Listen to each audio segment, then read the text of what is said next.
इस क्लास में हम लोग ग्रीन हाउस इफेक्ट को पढ़ेंगे। सबसे पहले ये समझते हैं कि ग्रीन हाउस होता क्या है। ग्रीन हाउस एक ऐसा बिल्डिंग है जो कि ग्लास से बना हुआ होता है और उसमें प्लांट उगाया जाता है। आप लोग सोच रहे होंगे कि हाउस तो ग्लास का बना हुआ होता है, फिर उसको ग्लास हाउस क्यों नहीं कहते?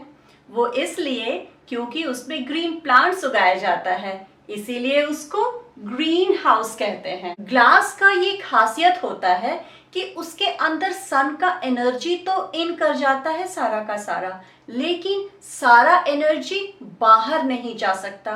कुछ लॉन्ग वेवलेंथ वाला जो एनर्जी होता है वो चला जाता है, लेकिन शॉर्ट वेवलेंथ वाला एनर्जी, हीट एनर्जी ग्लास के अंदर ही रहता है। That means heat is trapped by the glass.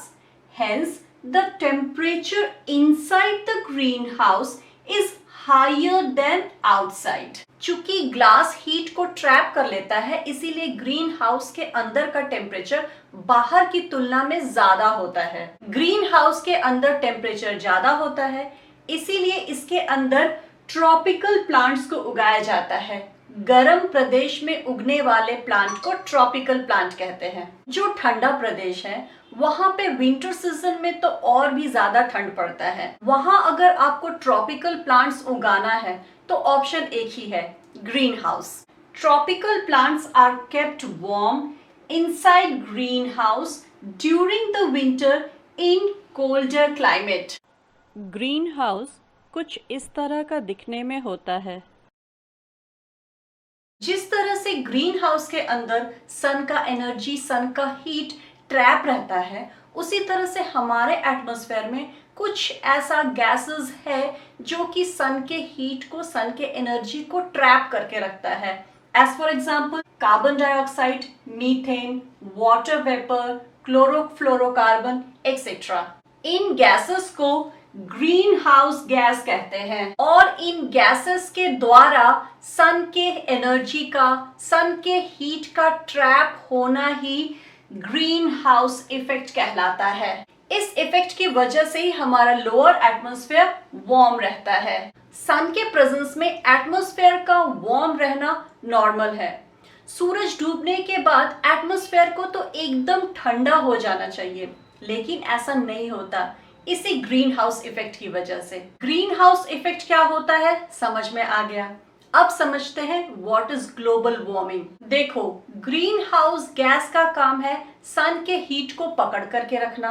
अगर हमारे एटमॉस्फेयर में ये ग्रीन हाउस गैस का परसेंटेज बढ़ गया, as for example carbon dioxide, methane, chlorofluorocarbon का अमाउंट अगर बढ़ जाता है तो एटमॉस्फेयर में ज्यादा हीट रिटेन होगा, ये ग्रीन हाउस इफेक्ट बढ़ जाएगा, जिसकी वजह से इस अर्थ के पूरे एटमॉस्फेयर का टेम्परेचर बढ़ जाएगा। इसी को ग्लोबल वार्मिंग कहते हैं।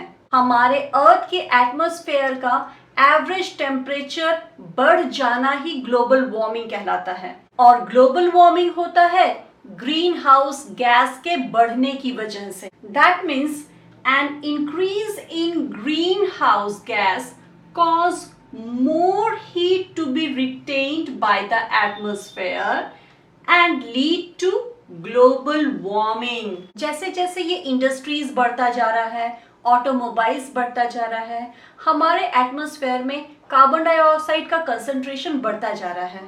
Carbon dioxide is a green house gas. Green house gas बढ़ता जा रहा है, जिसकी वजह से ग्रीन हाउस इफेक्ट बढ़ता जा रहा है और ग्लोबल वार्मिंग हो रहा है। इस ग्लोबल वार्मिंग की वजह से ग्लेशियर्स पिघल रहे हैं, सी लेवल बढ़ता जा रहा है, कहीं पे सूखा हो जा रहा है तो कहीं पे बाढ़ आ जा रहा है। क्लाइमेट्स में भी बहुत बदलाव आ रहा है। आपने बड़े बुजुर्गों को ये बोलते हुए नोटिस किया होगा कि आजकल कुछ ज्यादा ही गर्मी पड़ता है, पहले तो इतना गर्मी नहीं पड़ता था। And it is a fact, पहले की तुलना में आजकल बहुत गर्मी पड़ती है। ये सब इस ग्लोबल वार्मिंग की वजह से। आई होप आप लोगों को ग्रीन हाउस इफेक्ट समझ में आ गया होगा, ग्लोबल वार्मिंग समझ में आ गया होगा। अभी के लिए इतना ही, मिलते हैं नेक्स्ट क्लास में।